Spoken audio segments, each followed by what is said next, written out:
जैसा कि आप सबको पता है अभी सर्दियां चल रही है, सारे तेल अभी ठंडे ही होते हैं।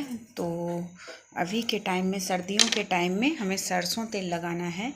ये रहा हमारा सरसों तेल। तो कटोरी में ले लेंगे थोड़ा अंदाज से जितना लगेगा।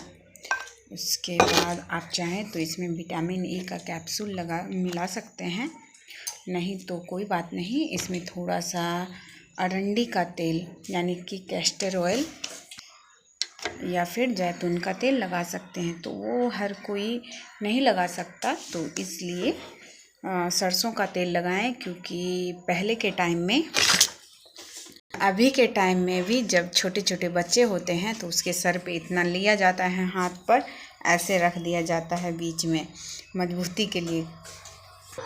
बालों के लिए सबसे अच्छा होता है ये विटामिन ई का कैप्सूल, तो वो लगा लेंगे। अभी है तो मिला लेते हैं, नहीं है तो कोई भी बात नहीं। ज़्यादा ही तेल है, अच्छे से मिला लेंगे। कहा जाता है सरसों के तेल से बच्चों को अगर मालिश किया जाए तो मजबूती आती है शरीर में।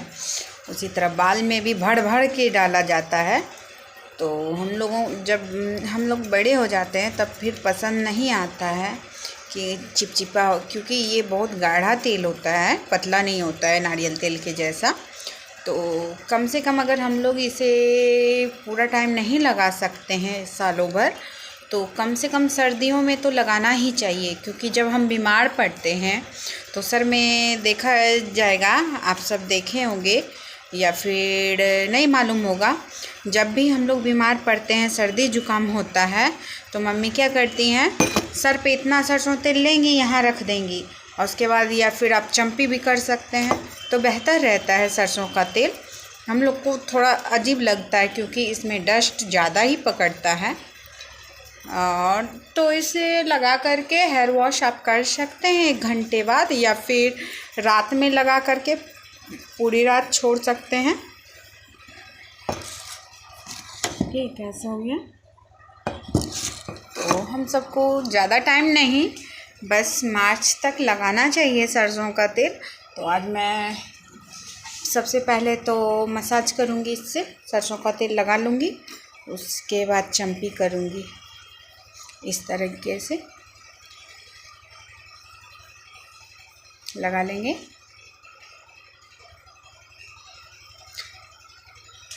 बहुत फ़ायदेमंद होते हैं सरसों के तेल। मुझे भी नहीं पसंद था, पर होता है ना, जब मुसीबत आती है तब फिर हर चीज़ का वैल्यू पता होता है। तो उसी तरह से जब बीमार पड़ते हैं तब उसका वैल्यू पता होता है। हाँ, 1-2 बार है कि बाल झड़ते हैं थोड़े, लेकिन इसी से ठीक भी होते हैं। अभी मेरे बाल कैसे हैं, जब पहले थे तो बहुत घने थे, बहुत ही काले थे। अभी भी मेरे बाल काले ही हैं, क्योंकि अभी भी मैं बालों में कुछ भी नहीं लगाती थी, तो ऐसे ही हैं। सरसों का तेल लगाने से ना बहुत ही फ़ायदेमंद होते हैं। सरसों तेल का ही देन है कि अभी इतने बाल काले हैं। बचपन से ही मम्मी लगा देती थी, छोटे थे तो।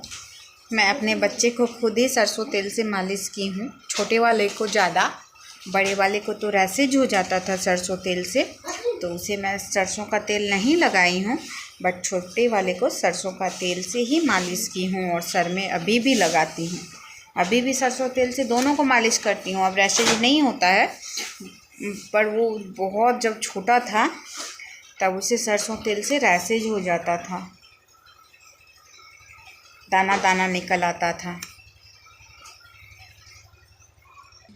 गारंटी है कि 99% लोग, सभी मतलब जितने भी बच्चे हुए हैं, हम लोग पहले बच्चे थे तो सरसों के तेल से ही मालिश हुए हैं। नहीं तो अपनी अपनी मम्मियों से पूछें, लड़का हो या लड़की कोई भी, तो सरसों के तेल से मालिश करें। खास करके सर्दियों में कर सकते हैं, नो प्रॉब्लम।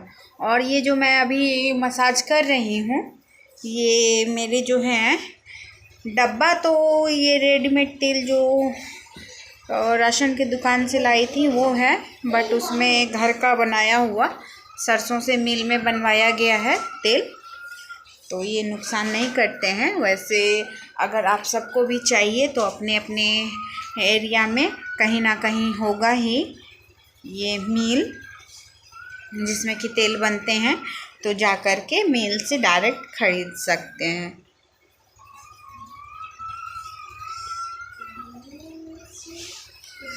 बहुत ही फ़ायदेमंद होते हैं। ये हमारा हो चुका है मसाज, अब लेंथ पर भी लगा लेंगे। अब हमारे लेंथ पर भी लग चुके हैं, तो इसे इस तरीके से चम्पी कर लेंगे, हल्के हल्के हाथों से, ऐसे ऐसे हल्का हल्का।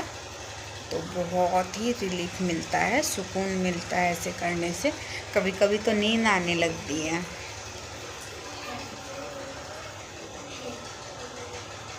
इस तरीके से